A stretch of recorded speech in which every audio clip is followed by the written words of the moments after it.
On peut se satisfaire que certains usages aient diminué depuis quelques années. Je pense à l'alcool, dont le volume consommé moyen a diminué depuis les années 60. Je pense au tabac, qui diminue progressivement depuis une dizaine d'années. Mais cette évolution favorable, elle ne concerne déjà pas toutes les substances. Les substances psychoactives, type psychostimulants, cocaïne, amphétamine, a plutôt tendance à augmenter, à être banalisée, avec une facilité d'accès qui est toujours augmentée.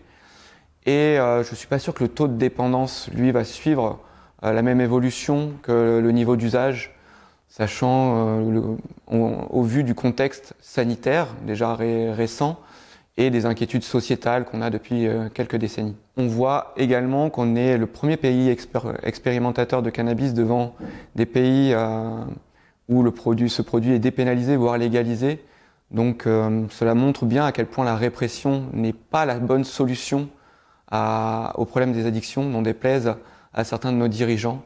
Et je pense qu'il est beaucoup plus important d'être sur un modèle qui prône la prévention que la prohibition et d'investir massivement dans cette prévention, notamment auprès des plus jeunes. Il est essentiel de participer à de la déstigmatisation des pathologies addictives, parce que le stigma, c'est d'une part une source de souffrance importante pour les usagers, pour leurs proches, mais le stigma, c'est aussi un frein majeur à l'entrée dans les soins.